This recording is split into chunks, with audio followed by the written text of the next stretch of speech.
प्रक्षेप यानी किसी भी ऑब्जेक्ट द्वारा अगर तय की गई दूरी निकालना है आपको कि कितनी दूरी उसने तय किया, ओ से ए के बीच की दूरी निकालना है, तो यू आपको पता होना चाहिए, साथ में थीटा पता होना चाहिए बस। यू आपकी प्रारंभिक गति होती है, थीटा आप कितने डिग्री पे उसको छोड़ रहे हो। जैसे हमने इसको यहां से ऐसे फेंका, तो अब मान लीजिए इसको हमने ऐसे फेंका, अब इसको जब ऐसे फेंक रहे हैं तो यहां से ये इस पे हमने डाल दिया अपने हाथ पे क्या, लंब। अब ये एंगल हम निकाल लेंगे, ये वाला, ये थीटा होता है, जो कि यहां पर दिखाया गया है। किसी भी क्वेश्चन में आपको थीटा दिया जाएगा। अगर आपको थीटा पता चल जाए, प्रारंभिक गति पता चल जाए, तो कितनी दूर जाके वो गिरेगा वो हम निकाल लेंगे। और सबसे बहुत ज़्यादा दूर अगर आपको किसी चीज़ को फेंकना है तो उसको आप 45 डिग्री पे फेंकोगे। अगर किसी भी ऑब्जेक्ट को 45 डिग्री पे फेंक दिया जाए तो वो सबसे ज़्यादा डिस्टेंस कवर करेगा। कुछ लोग ईंट फेंकते हैं, कहते हैं यार हमारा ज़्यादा दूर जाता ही नहीं, एंगल नहीं चूज कर पा रहे हो आप। 45 मेंटेन कीजिए, मैक्सिमम दूरी कवर कर लेगा।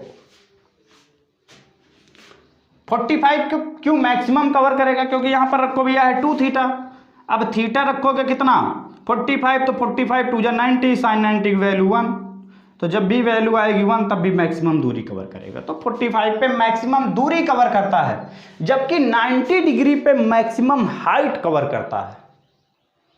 अगर 90 डिग्री पे सीधा फेंकोगे 90 डिग्री, ये और इससे 90 डिग्री ऊपर ऐसे फेंक दोगे तो मैक्सिमम हाइट कवर करेगा।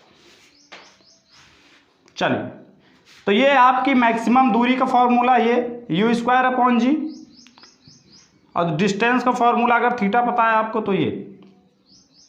अगर मैक्सिमम दूरी पूछे कि मैक्सिमम दूरी कितनी कवर करेगा अगर उसकी प्रारंभिक गति ये है, तो फिर आप u²/g रखना, क्योंकि मैक्सिमम पूछने का मतलब ये हो गया कि वहां पर थीटा जो है आपको 45 डिग्री उसने दे रखा है, वहां पर उसकी कोई वैल्यू नहीं रखनी है। अगर 45 दे दे मैक्सिमम दूरी में तो समझ लेना 45 2 जा डबल होता है, 90 डिग्री बनेगा। चलिए, अगर उड्डयन काल पूछेगा तो उड्डयन काल का फॉर्मूला होता है बेटा 2u sin θ/g। Maximum height का फॉर्मूला होता है u²/2g, और हाइट का फॉर्मूला होगा बेटा u² sin² θ/2g। थीटा की वैल्यू अगर 90 डिग्री होगी तो मैक्सिमम हाइट कवर करेगा, थीटा की वैल्यू अगर 45 डिग्री होगी तो मैक्सिमम दूरी कवर करेगा। मतलब परास, ये है दूरी और ये है हाइट।